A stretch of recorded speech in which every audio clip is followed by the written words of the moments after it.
Ladies and gentlemen, the session will begin shortly. Please take your seats.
Ladies and gentlemen, the session will now begin. Please take your seats.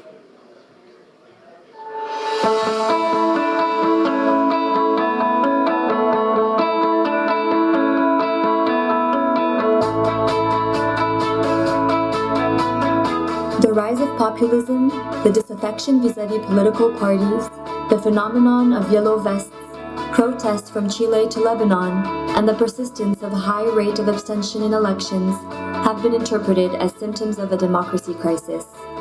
It has taken 3 decades to witness a multifaceted questioning of representative democracy around the world, stigmatization of public policies, and rejection of traditional elites. alternatives such as a liberal democracy or enlightened authoritarianism are sometimes invoked. Social media has made it easier to promote alternative modes of thought and for their advocates to organize. Is today's challenge to democracy simply a crisis of economic growth? What is needed to restore confidence between citizens and their elected representatives? What initiatives should be taken to engage young people in politics?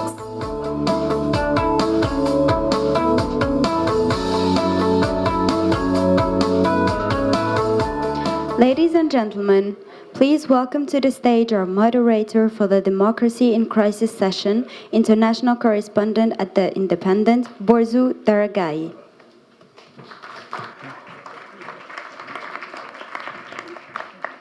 Hello, everybody. In China, librarians are burning books that don't comply with Communist Party orthodoxy. In Russia, Vladimir Putin tells the Financial Times that liberalism has become obsolete. In America, Donald Trump calls the free press the enemy of the people. And in India, a Hindu chauvinist government passes a law discriminating against Muslims.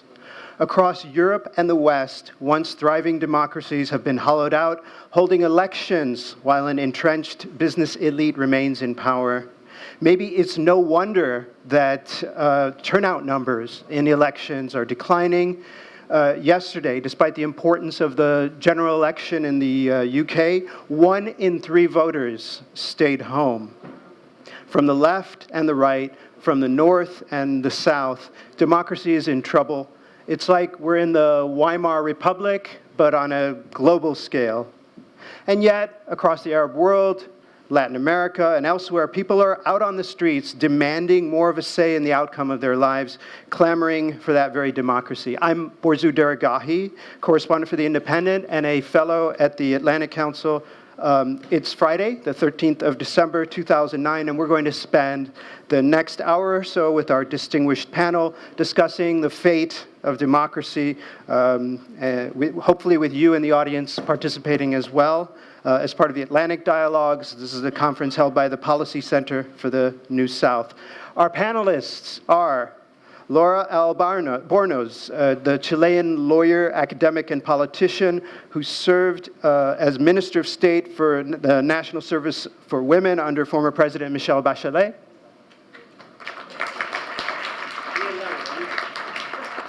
Mohamed Benaïssa, a Moroccan Minister of Foreign Affairs, also I found out a graduate of the University of Minnesota, a connection to the Midwest like myself. Please welcome him. Michelle Ndiaye, I hope I didn't botch that too badly, Director of the Africa Peace and Security Program of the Institute for Peace and Security Studies, and the head of the TANA, High-Level Forum on Security in Africa, and Trisha Shetty, Indian women's rights activist and founder of the NGO SheSays, which fights for human rights and against sexual violence. She's also president of the steering committee of the Paris Forum. Before we begin with our panelists, I would like you to bring out your apps, if possible, and pull up the word cloud section on those apps. And I wanted to ask you all to type up your answer to what you think, what do you think is the biggest threat to democracy right now? If you could just get a word cloud going there.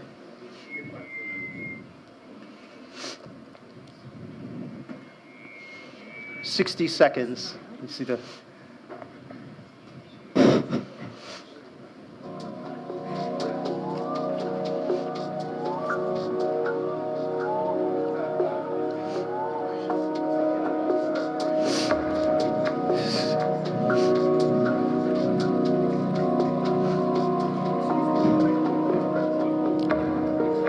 word cloud here.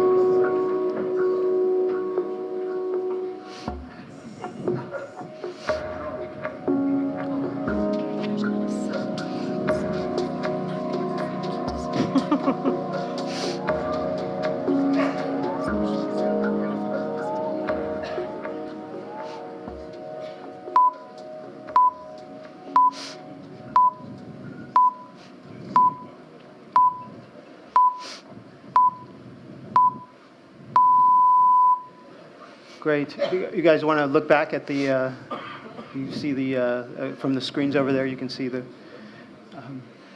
and I guess we'll start with you, Laura, Ms. Albornoz, if we could. I guess the question I have for you right now, for the past few months, there's been a lot of unrest in Chile, which is known as one of the most durable democracies of the global South.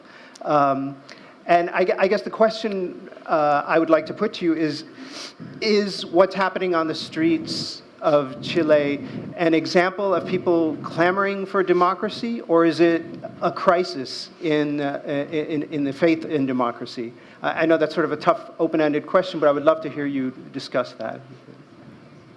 Voy a hablar en español. I'm going to speak in Spanish. I think I'll be more fluent and I'll look more smarter if I were to speak Spanish. I think that indeed Chile is going through a huge crisis, a democratic crisis. Obviously, people are asking for more efficiency. People want better spending, better solutions with regards to inequalities, and more transparency, more direct democracy. In Chile, there's a huge issue with the elites of the country. They've had all the power. They have, let's say, dealt with the concerns of the people. I have to be honest.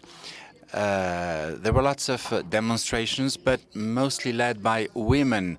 In March the 8th, there was this huge demonstration, and recently there was this demonstration led by women saying that the state was the raper because the state has somehow enabled lots of negative phenomena, lots of gender inequalities. And this is happening across the whole country. So I think all the people are now asking for more legitimacy. They want more legitimate representatives. So it's not a single and simple movement. It's a huge social, let's say, a rebellion. They're asking for democracy, but not the same one as the one that we've had so far. So if I had to answer your question more directly, I'd say that Chile wants to review its economic model that was imposed after the dictatorship under Pinochet. This past model has led to lots of suffering. People are spending 7 times their monthly salary. They have very low pensions. And at the end of the day, lots of people are unable, for example, to get to higher education. Everyone would have is, why is the current political model not able to accommodate these demands? And it's I think it's a good question, because we have this same sort of situation in many countries right now. What is keeping the people from exercising their demands for change through their political representatives? Yo creo que I think neoliberalism has expressed itself in different manners, with different features. In some countries, we had more regulations, in other less. Dictatorship in Chile has imposed the neoliberal Chicago Boys model. And this has led to huge inequalities in Chile. The income per capita was quite high, $20,000 at some point. But as Paulo Neruda, our poet, said,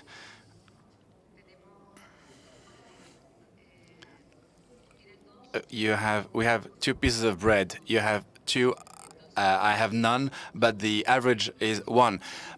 You know, at the end of the day, our economical social model can't provide any solutions to this situation. People are trying to survive. People are trying to cope and to live with this model. Hence the actual situation. This was expected. We, the politicians, we haven't been able to view that. Parties, but it doesn't change the entrenched elite who are part of whatever you want to call it, the economic ruling class, the regulatory bureaucracy. It doesn't change anything. Mr. Benaïssa, I guess I wanted to ask you, perhaps we have too narrow of a definition of democracy. Is there should we be looking for other models of public participation in their own affairs? Well, democracy is a frightening word for some. It is the hope for many. And there are many types of democracies, both in practice and in the concept. But I believe the real issue at stake is the crisis of governance, crisis of social justice. These two factors define the dimension of a good democracy or a bad democracy. We, in the world of the South, naturally, we are, as we have been in many other fields, in the process of copying. On one hand, we did not really do our homework in the past, after, the post-independence period, to see how we lived all these centuries together.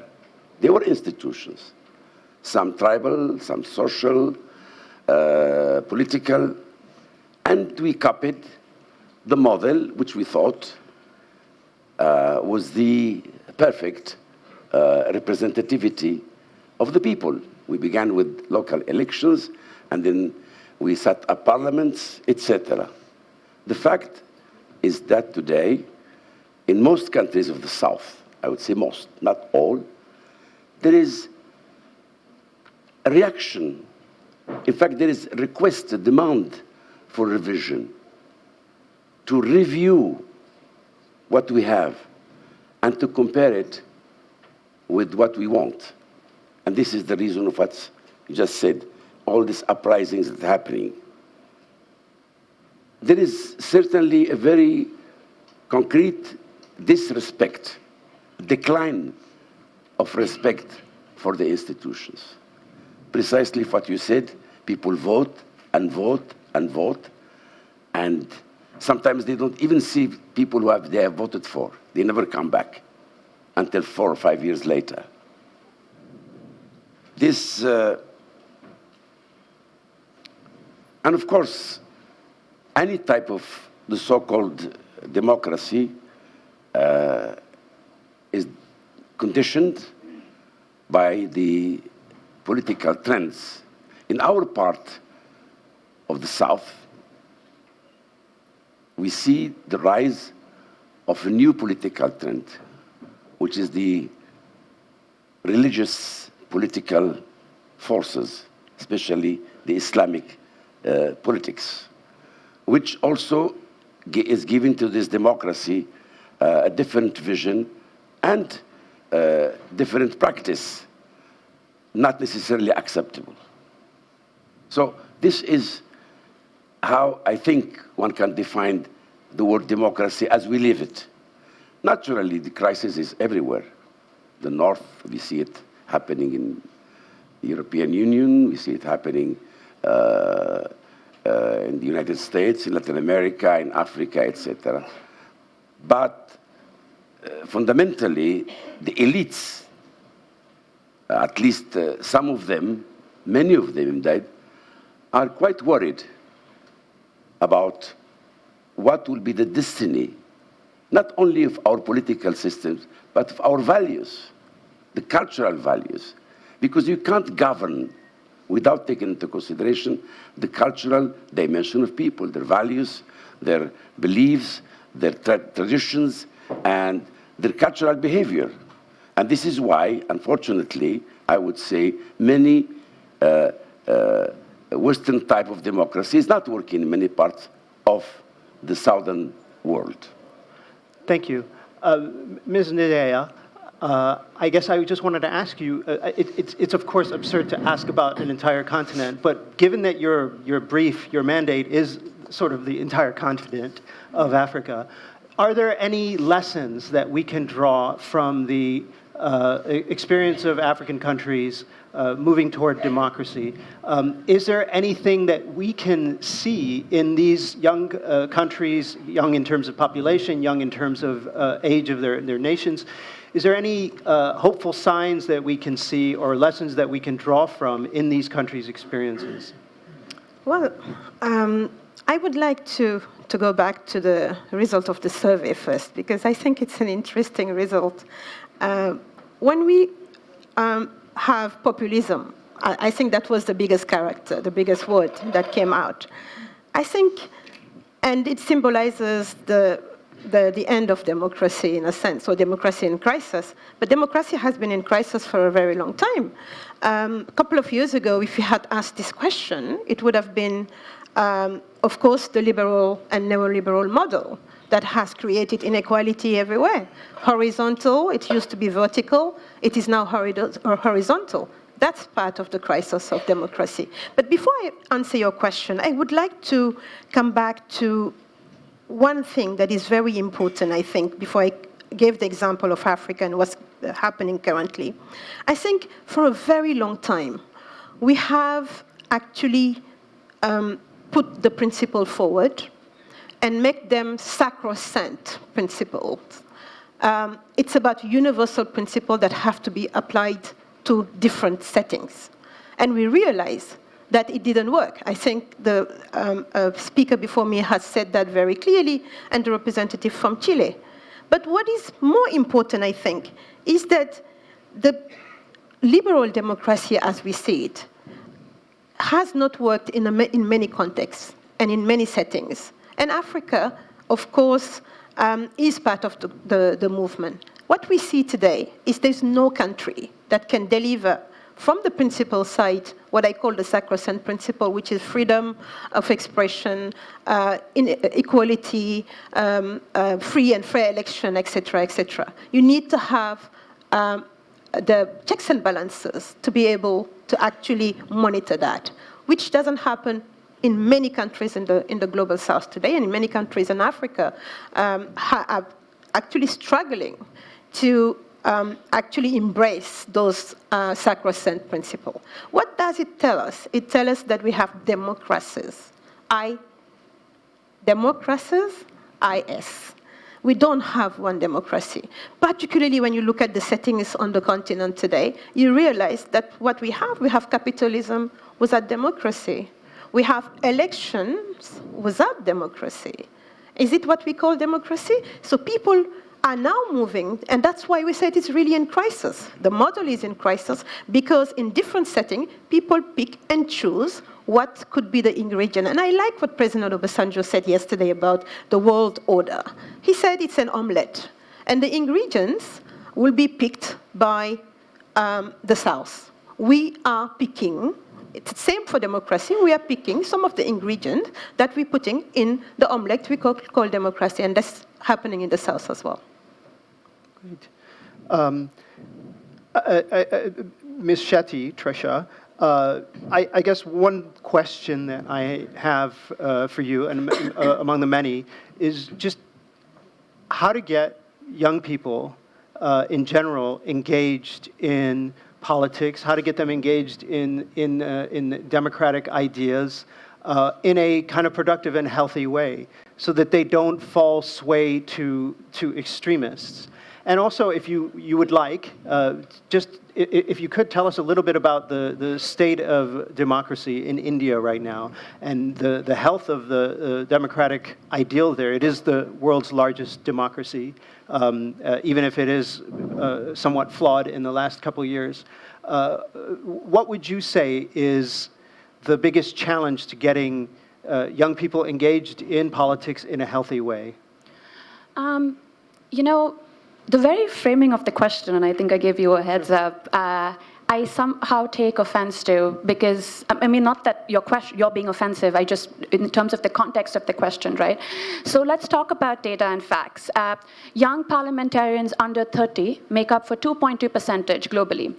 Young parliamentarians under 40 make up for 15.5% globally. The median age of parliamentarians is 53%.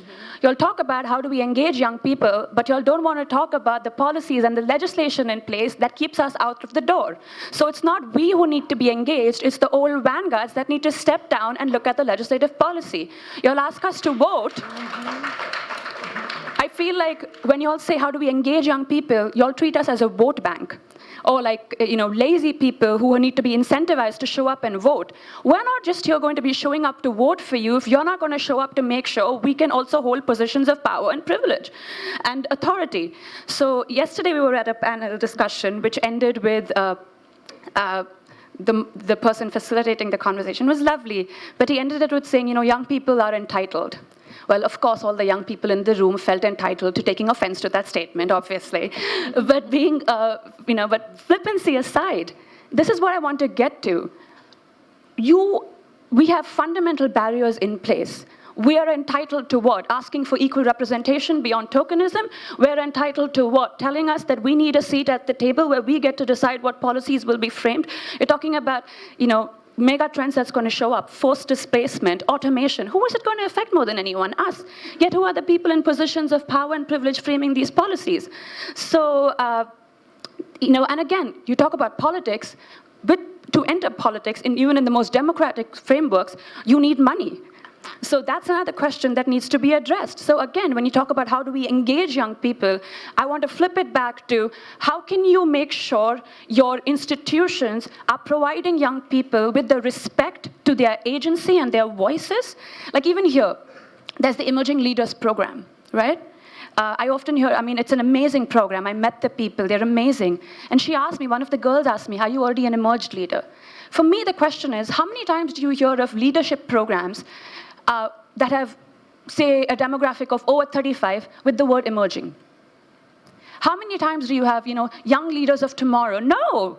What do you mean young leaders of tomorrow? What do you mean emerging leaders? And I understand that the reason why it's framed like that, it's amazing. It's providing people access. But the second you frame it like that, it again questions our agency and our role within this space. How many young people are here?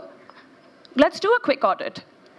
So, you talk about how do we engage, make sure we have seats at the table to tell you exactly how our voice needs to be heard, celebrated, and how we should be drafting policies.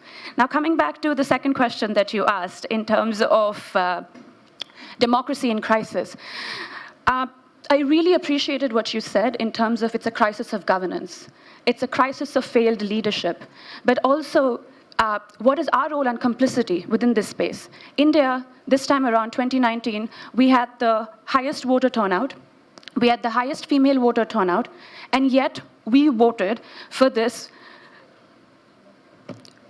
Hindu nationalist, I'm sorry, but at this point, a government that's leaning towards fascism.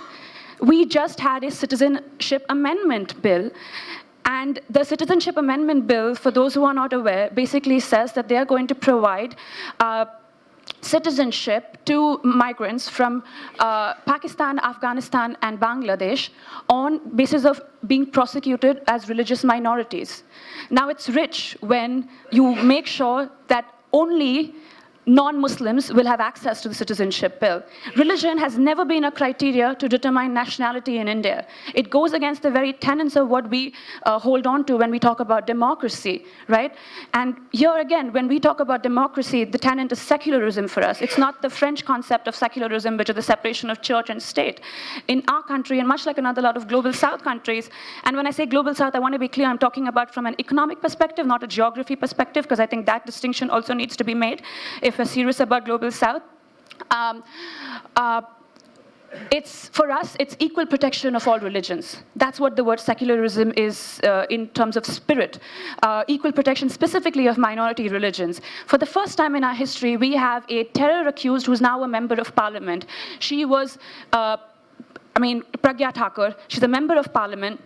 She was one of the main people who was being questioned in a bomb blast case that happened, which killed a lot of Muslims in a mosque. She faked cancer. She got out on bail, saying she has health reasons, cancer, and then she said she had cow piss and that cured her cancer. And she's now a member of parliament and she won. So, and we have had a case where we've had activists arrested for over a year, and the highly incriminating evidence found in one of the activists' home was a book by Leo Tolstoy, War and Peace, where we have our High Court judge question, why do you have such objectionable materials in your homes?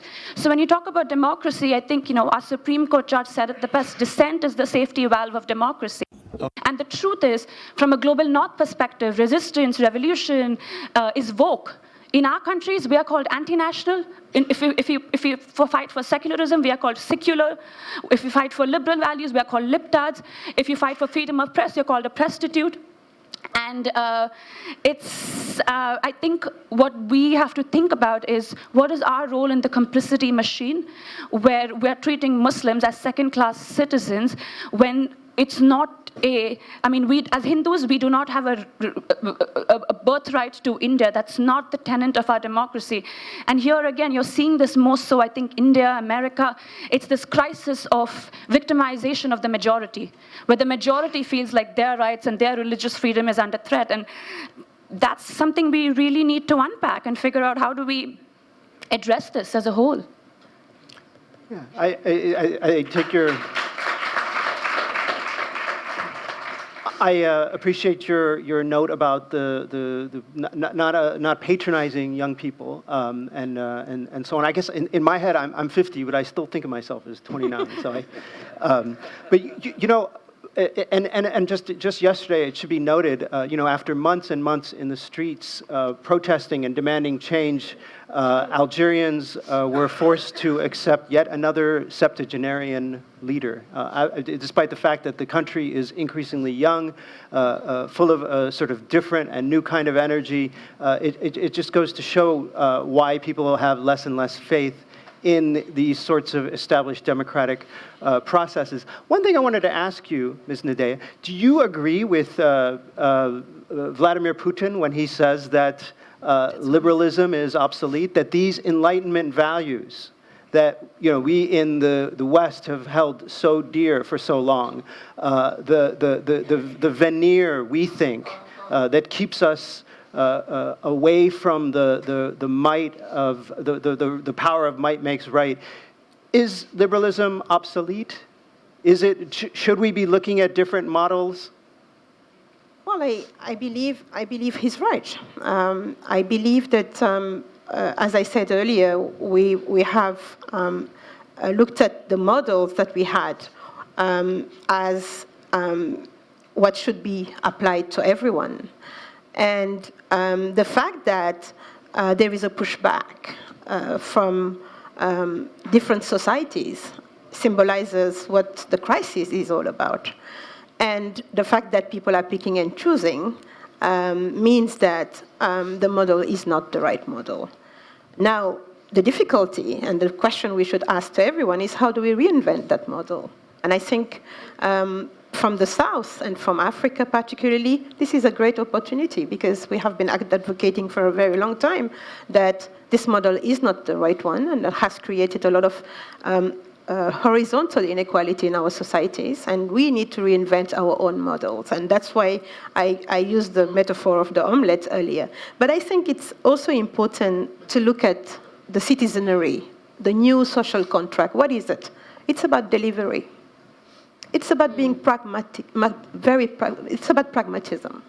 It's about the citizens are demanding not only rights, but they demanding better service delivery, better functioning election, a renewal of the political personnel. Those are the fundamental questions today. We're not talking about anything else than delivery. Delivery at different levels, political, socio-economic front, but also governance. But And I think at the sacrifice of freedoms, even if it means sacrificing some liberal freedoms, and that by liberalism I mean the freedoms part, not the economic part. Well, again, the issue of context applies here. And I think, as I said earlier, we have capitalism without freedom, and it's working in different countries, and some countries in Africa are following that model. And I believe that freedom is important, and we need to continue to advocate for them. But as we grow and as we reinvent democracy, and I think the North actually is trying to reinvent democracy, but it has been with solid institutions that they are able to actually hold on to some of the values and the principles. But in the South, and particularly in Africa today, we need to look at democracy from a different point of view, which is the delivery side. And that's what all of these riots and uprising are all about, particularly on the continent today. Great. I think I would like, if possible, to open it up to the audience right now to get people as engaged as possible. And I wanted to just ask one question of people here. And it's a bit of a controversial question, but are we part of the problem? Are we the sort of wannabe Davos crowd going from this forum to that forum, this university to that forum? Do we not get it? Are we sort of this part of this subset of people who are part of this intelligentsia, as Mr. Benaïssa was describing us? Are we at least not part of the solution and are not ready to offer up anything to a world that is increasingly discontent and bursting at the seams on so many different levels? Anyway, just a question I wanted to throw out, and then let's open it to the audience at this point. Questions? Go ahead. Hi, my name is Jonathan, and I'm Stand up. Okay. My name is Jonathan. I'm currently serving as Director for Capability Building and Innovation at the Federal Government of Argentina. Right now, in the South American, in the Latin American region, they are having a lot of manifestations and protests in the streets, which many times the violence of these manifestations are growing up. And it seems like it's not going to decrease. And I see the point of why people are protesting in the streets, but I also see the difficulty of being a public servant and making decisions that can take into consideration everybody's opinions and context.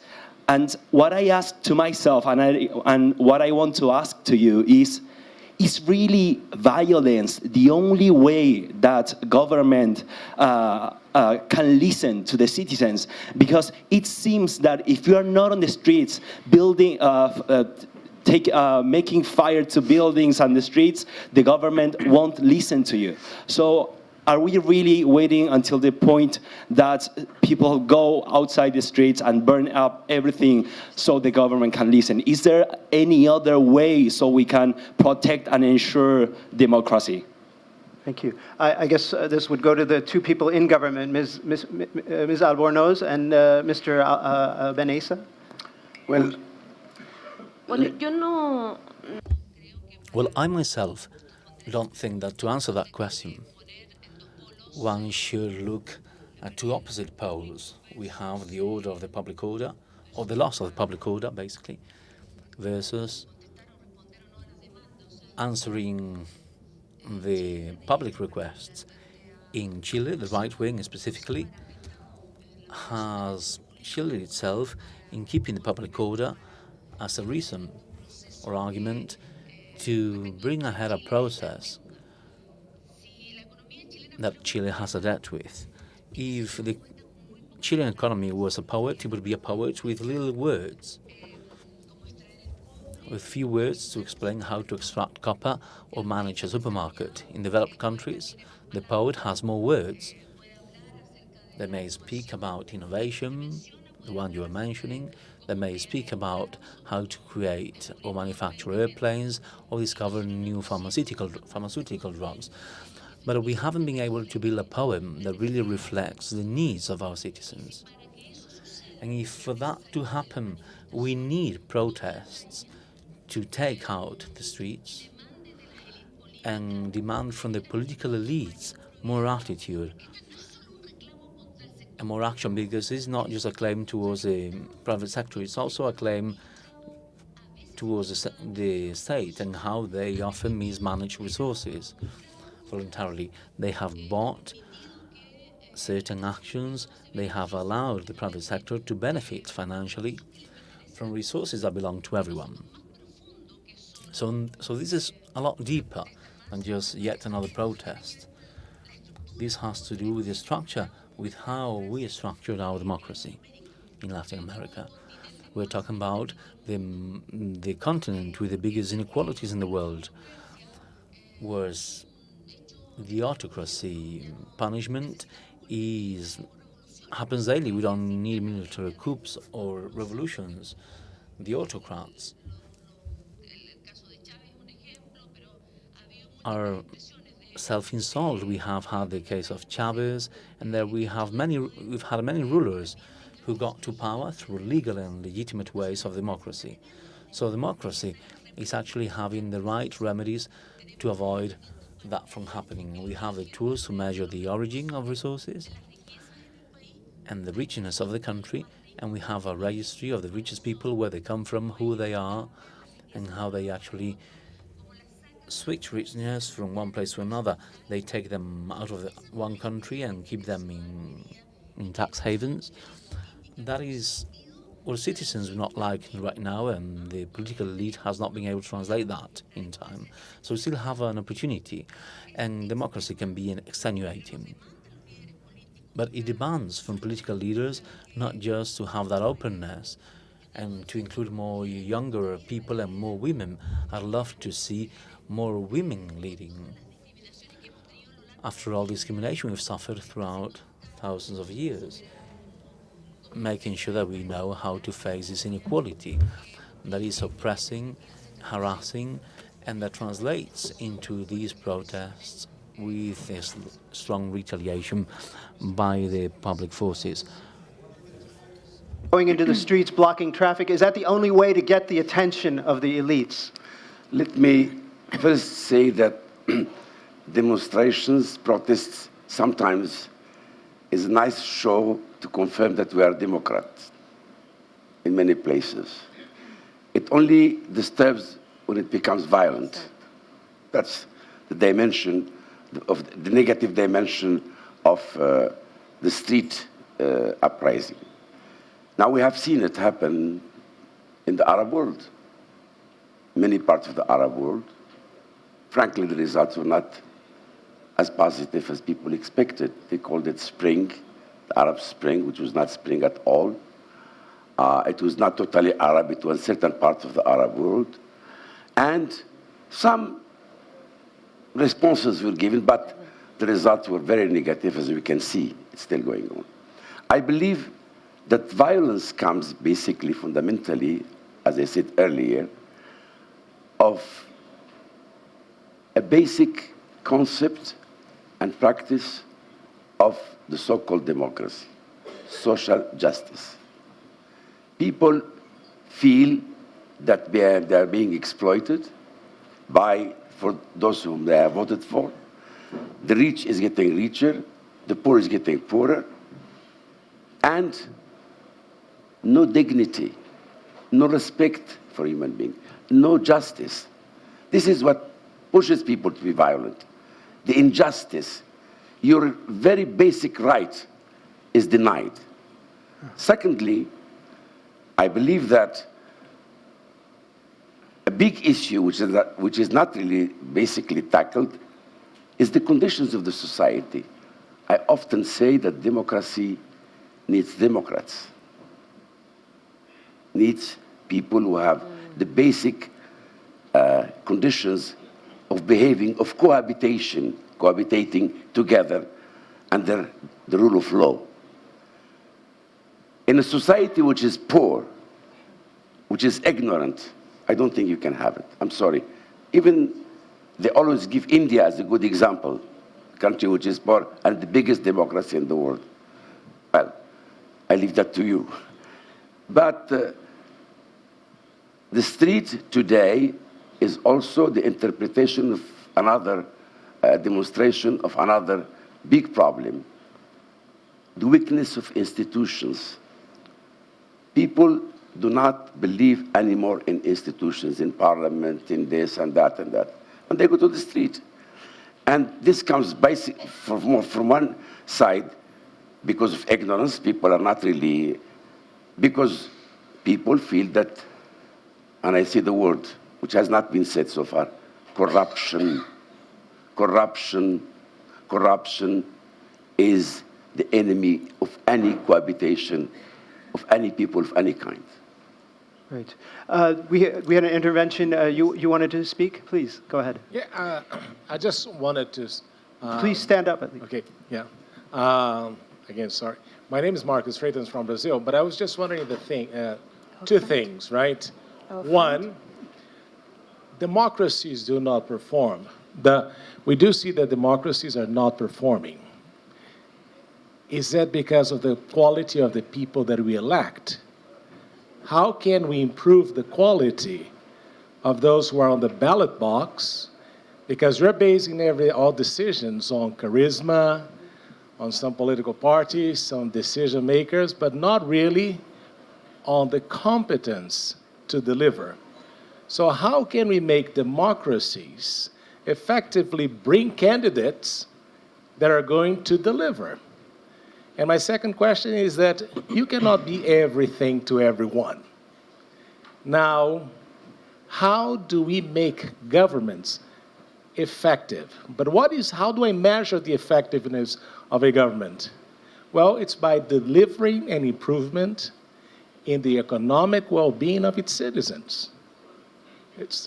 That's what we need to think, you know. So how can we get good candidates on the ballot box, because we don't, and I come from a country that doesn't, and how can we have governments effectively deliver not welfare, but well-being for its citizens? Thank you. Big questions. Any ideas? Anyone want to take that one on? I think this is an interesting comment. I think we need to look at perhaps the way political parties are structured. Because in some countries, for instance, it's the best who are getting the positions. And I think in China, for instance, those who rise to the top of the Communist Party are the best of the best. And that's a fact. And when they arrive, they know exactly that they have a vision. And I don't dispute, I don't want to discuss about what China is all about. But if you look at the rise of the leaders within the Communist Party when they arrive on the top, it's the best of the best. And we should be doing the same for some of the liberal democracy that we have in Europe, for instance. On the continent, it's different. Those who arrive on top are not always the best of the elite. And your question about, are we the problem? I do believe that the elites are the problem, particularly in Africa. The elites are the ones that are capturing the state and making sure that the citizens do not access to the service deliveries that they are entitled to, but also the freedom that they are entitled to. So I think definitely the elite question is a big question mark within the progress and how we measure democracy, particularly in Africa. Anyone else want to take that one on? How do we get better candidates onto the ballots? Please. Obviously, have jumped. My name is Ana Palacio. I was yesterday on one of the panels, and I would define myself first as a woman, but as a woman of a certain age. But my question goes to the young, because I think that this is a very interesting that hasn't really been tackled. But honestly, you have provoked me. The best of the best, define me. What are the criteria by which you say categorically that China, they are the best of the best? Because if this is the case, let's go Chinese! Hurrah for the Communist Party and let's forget about these stupid things about democracy and values and all that. So please tell me what do you mean by best. But my original question, when I asked for the floor, I think that this is the biggest challenge. And I'm speaking from an aging continent. I belong to the baby boomer generation, and we had the advantage that the previous generation was decimated by war. War in the case of Spain, by civil war, in the rest of Europe by World War II. And of course, when you are absolutely right, when I say emerging, 35, I say, honestly, at 35, I consider myself very old, frankly, very old, and I had responsibilities. Of course, I'm very interested from your perspective, from this global south where age is a category that you respect. And you are bulging, so you are, how? Because you say they have to let us. No, I mean, power is never, you conquer power. You conquer power. Power is never given to you. You conquer it through rules, through the party. I prefer the rules, but that's me. Well, Sure, go ahead. I'm happy that I make you jump because that's really the purpose of this conversation today. Yeah, definitely. It's about having your opinion and putting it on the table. You might not agree, but I refer to China as a process. And I said at my introduction that political parties are what we need to look at. And I gave specifically the example of China in the rise within the Communist Party. The same for other countries that have the possibility to bring the best to be in power. And that's why I gave the example of China. You can't deny it. It's a fact that when you rise within the Communist Party, you arrive there with a vision, you have been trained, and you arrive. And that's what I want to see for some of the elite in our countries. And I'm referring it to a context. And I think this is important. It's about political party, how we manage political party. And I'm happy that you jumped, because we can continue the conversation later. Trisha? It's on. Is she? Thank you. Thank you for your intervention. So a few things. You said age is a category for respect. I think age, they use it as an excuse to demand for respect and suppress the voices of the young people. So again, it's like that's what I was talking about. Your agency gets questioned when you're young. More so when you're young, when you're a woman, when you're a person of color, when you're gender non-conforming, more so when for these things. You know, you raised, the other person raised a question of, do we fight for our rights through violence only? And I'm so glad both of you made the points that you did. Because see, these questions of civility, of politeness, of appropriate way of conduct is never asked to those conducting human wrongs. It's only asked for those fighting for human rights. Of, speak up, fight for your rights, but do so politely. Don't upset the people who are oppressing you, especially for women. Especially for women, these rules of conduct, of decorum are put on us, and I'm so glad you brought it up. Our human rights are being questioned, our humanity is being questioned, and when we speak up and fight for it, we're asked to do so politely. Here's the thing, most people on the front lines are the people who are the most vulnerable and the most marginalized, the gender non-conforming people. They don't have the privilege of being polite, of being sanitized, because their rights are being, humanity is being questioned on an intrinsic level. You ask about also, what can we do in terms of the China thing, right? The elite. This is another something I want to talk about. Look, the fact is, what is the impact, and I always ask this, of all of us being here in this highly sanitized room going to have on the real world outside? Okay? That's true. Another fact is, more so in our continents, we dream and talk in English without realizing that we are not connecting with the mass population of our people back home. The mass population, the truth is, the mass population of people back home in India are rural people. If they listen to me talking like this, they will not understand me. They've immediately lost me. I had a great social activist, a woman who said, I used to dress like you till I went to the villages, and the villages women told me, you don't dress like us, what do you know about our problems? So we, as quote-unquote elite, need to question, how are we talking and engaging with people within the rural population of people to understand their issues. But here another thing I want to talk about in terms of attack on intelligentsia. I'm sorry, but I refuse this argument inherently, especially when you're in a country like India where intelligentsia, academia, the arts were all being questioned. And that's why I said all the designations you told me, you introduced me as back home, I'm called an anti-national and a jihadi empathizer and supporter. Not that jihad means terrorism in the truly Islamic sense. I know it doesn't. But this whole, I truly think we need to defend places like this, especially because this conversation is happening in the global south and not the global north. This whole Anglo-Swiss perspective of fighting for human rights, democracy, if it was happening in that context, I could understand the apprehensions maybe.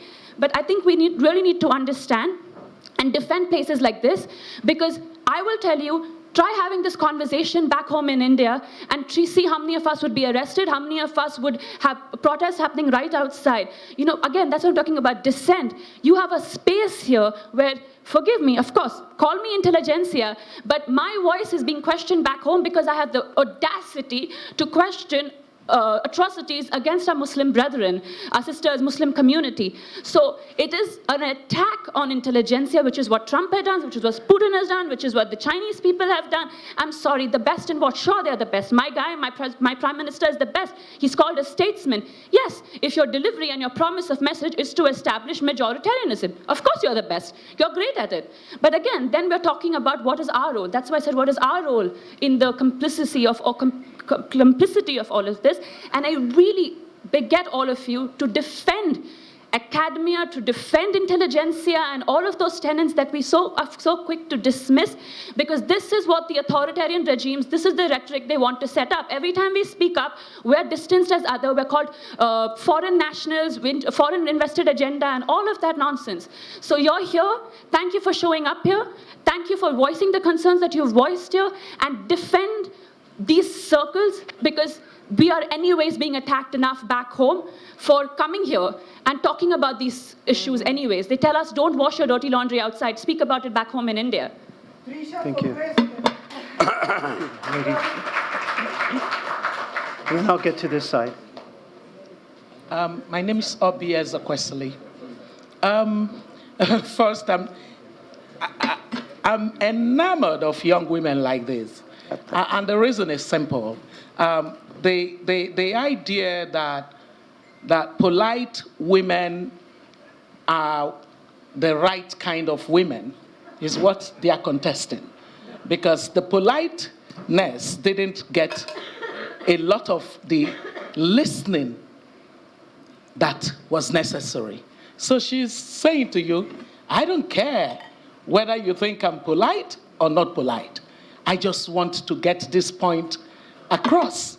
And I think that breaking out of this shackle is important for their generation. It's absolutely important. Part of what's happening to legitimacy of democracy is that it stopped listening to voices like hers. And so, because they're not getting the listening, they are out on the street, they are disagreeing in very violent ways. We can get back politeness and voice if democracy would understand that the original idea of democracy, as defined by the famous Jefferson quote, I hope I'm correct, it is government of the people, or is it Lincoln? Aha. Lincoln's quote, government of the people, for the people, by the people, and for the people. But what do we have in today's democracy? It is government of the politicians, by the politicians, and for the politicians. That is not democracy. And to that extent, therefore, I would not in any way compromise on democracy. I have lived under militarization. I don't want anybody determining how I think. The freedom of thought that real democracy gives to me means that I would quicker line up with India and its rickety democracy than I would line up with any other model, no matter how wonderful it appears. Because I do know that to negotiate the space for voice It's part of creativity, it's part of innovation, and it is part of undiluted progress. Progress that is sustainable, not one that is episodic over a period of time when hegemony is the basis. But when hegemony is contested, then you have a problem. So I am all one with you in terms of your ideas. Number two was that question as to how do we produce the leaders without going the way of the Chinese. You know, I told you. I have been pondering that issue myself, and I've decided to do something about it. I've decided that we must train a new political class for our continent. A new political class made up of the young and the women who have hitherto been excluded from the political process. And we need to train them at scale and with speed. We can't do with having 2 or 3 go to Kennedy School. That's my school, I love it, but that model will not work for us. Our problems are too urgent for us to follow the slow, steady pace and what my father used to call tranquilizing drug of gradualism. We can't deal with that. We need scale, we need speed. Therefore, what shall we do? We shall every 6 months produce people who have been trained in politics, that is ethical politics, the theory of politics and the practice on the basis of values, and train them to know economics. We no longer want very funny ideas in economic policy on our continent. We train them in governance and building processes and procedures and systems that enable growth in an inclusive way. Let nobody fool you. The problems are with us. The solutions are with us. And it is in embracing no longer the audacity of hope, but the audacity of action that everything we have discussed will find reality. Thank you very much. Gentleman here. Take it to this side. Merci. Okay. Je suis Hassan Saoudi, je suis chercheur à l'Institut Royal des études stratégiques. Par rapport à la plus grande démocratie du monde, pour moi, quand il y a discrimination, la démocratie est en crise. Et j'ai l'impression, quand on a parlé de ce registre national de citoyenneté en Inde, on a l'impression que c'est un épiphénomène. Or, c'est vrai que 2 millions de citoyens musulmans par rapport à une population d'Inde, c'est epsilon. Mais c'est un acte qui aura des conséquences graves par rapport à un pays qui sera plus tard le plus grand pays en communauté musulmane dans le monde. Et ça, c'est un facteur important. Quel est le sort de ces rejets et qui n'ont pas la possibilité d'interjeter appel parce qu'ils n'ont même plus les papiers? C'est un statut d'apatride. Nous allons avoir la plus grande communauté apatride dans le monde en Inde, et qui est un pays démocratique. Alors c'est cet éclaircissement que j'aimerais, Madame Shetty, que vous m'expliquiez. 2 millions vont devenir des apatrides, c'est le statut qui les attend. Et vous le prenez pour un phénomène démocratique normal. Merci. Merci. We're just going to take a bunch of questions. A mí me gusta. Yeah, I would.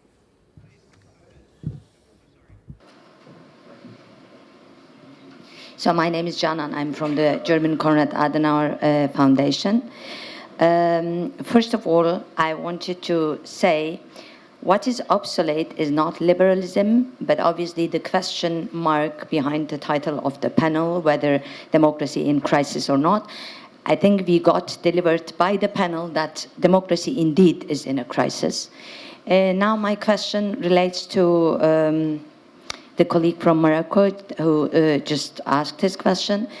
Obviously, the new trend of our century is an identity-based approach to governance. So we have the old white men in US, in India, the radical Buddhists, the Shia in Iran, and you name it. And this automatically leads to erosion of institutions, of structures, of democratic ones, and most importantly, to erosion of values and principles of democracy. So I would like to hear your take on what to do, how to do to push back on this identity-based approach. That is a very big question. One more question, and then we'll put it to the panel. Go right there, sir.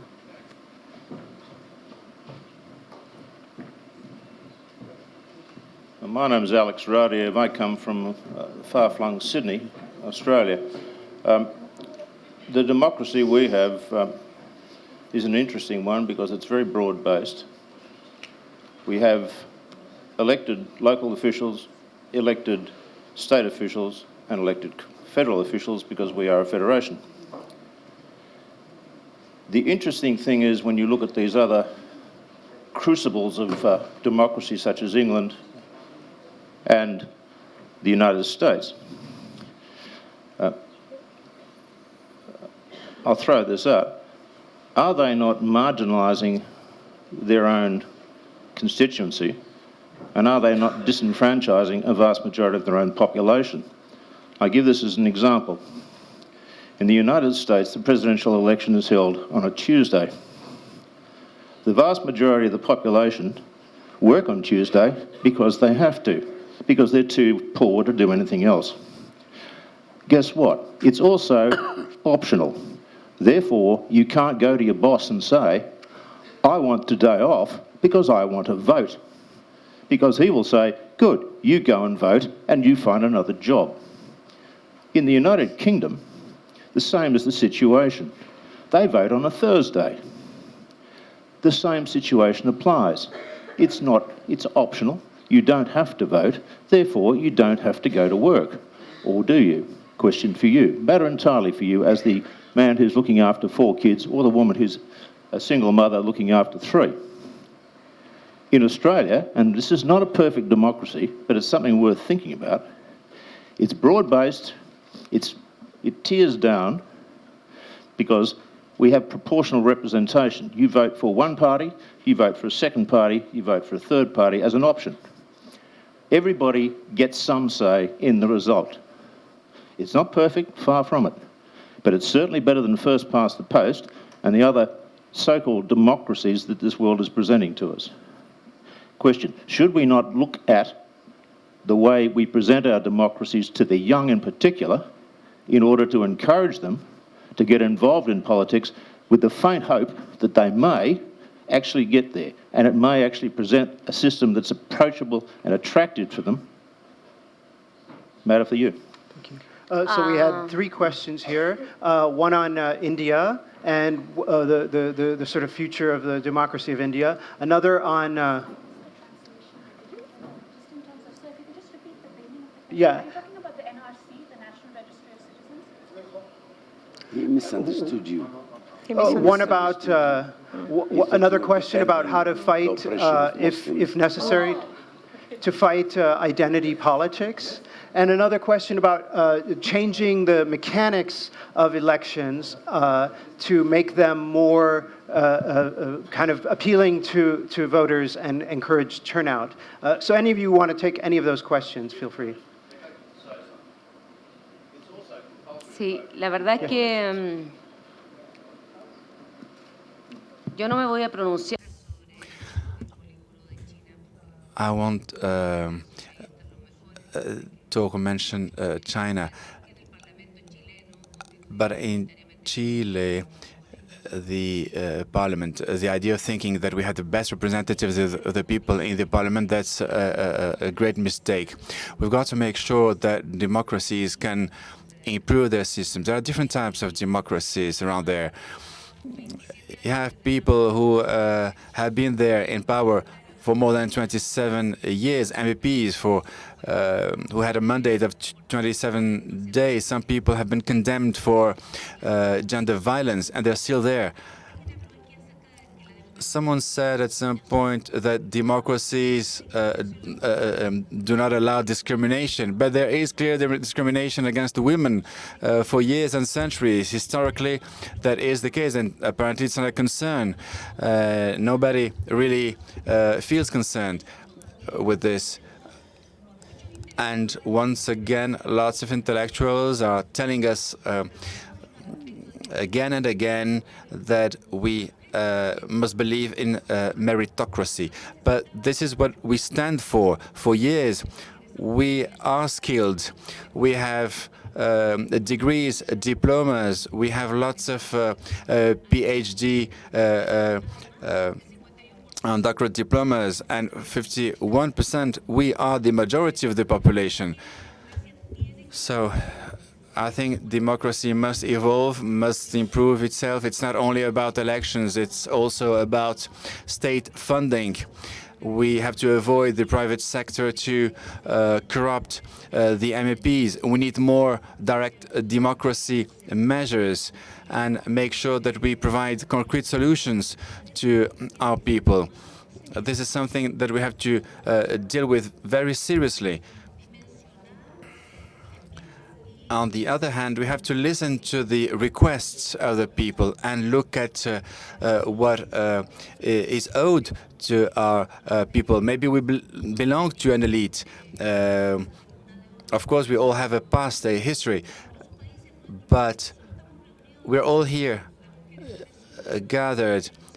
You know, we are able to discuss and give our opinion as a woman, but you know, 5 guys have raped a woman in India recently because she went out publicly to defend herself. So we do not have the same conditions than men in general. Sorry to keep it so quick. I think there must have been a miscommunication because but has gone on record and called illegal immigrants termites. He has repeatedly said the NRC, which is the National Registry of Citizens, will be enforced nationwide, and that it will exclude specifically Muslim people. Again, it goes against the very fabric of India.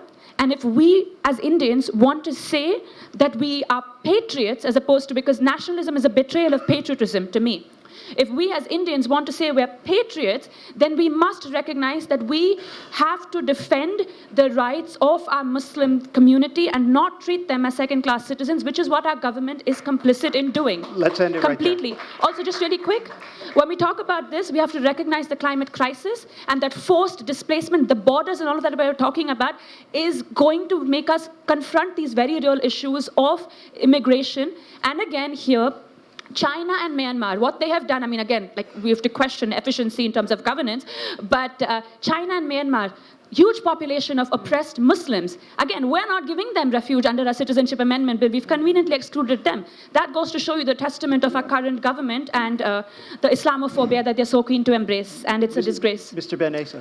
Very quickly, I think from what has been said, it appears clearly that to indulge into any democratic process, we need something basic. You said it yesterday, Madam Minister, education.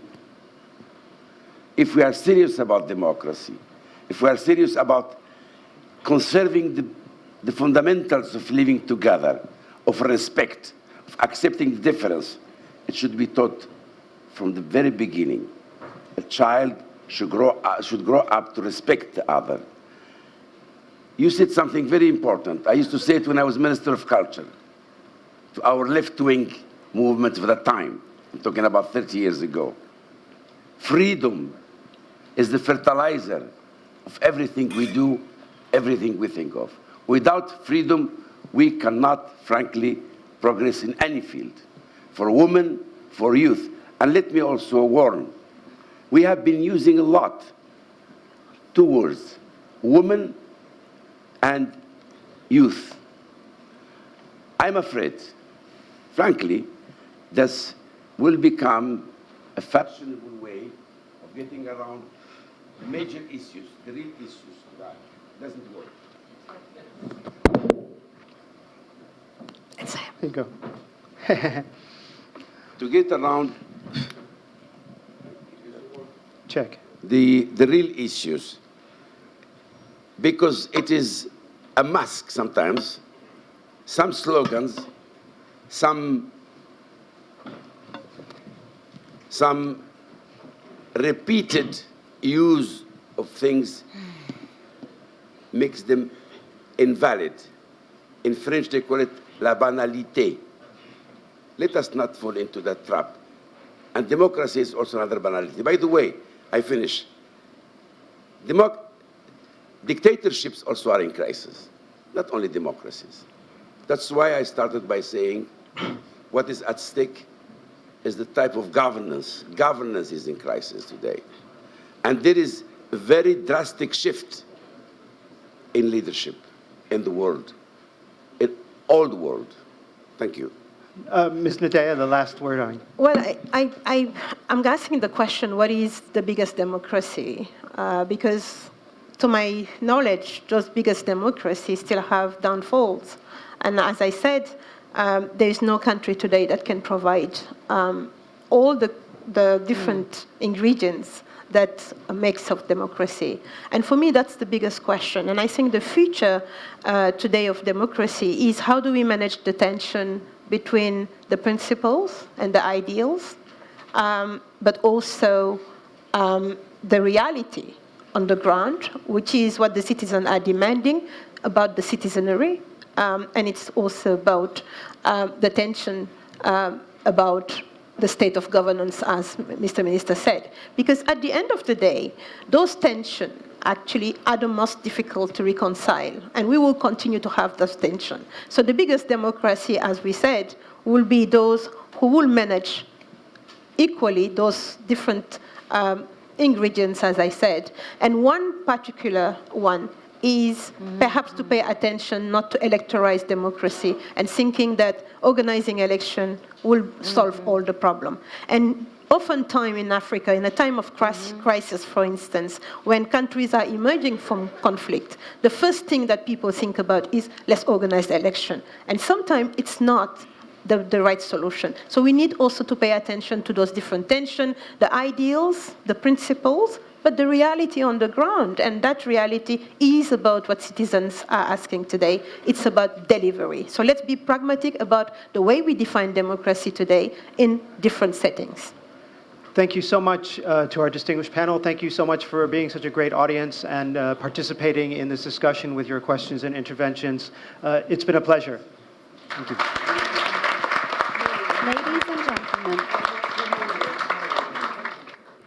Ladies and gentlemen, we will now take a coffee break and reconvene at 4:15. Thank you.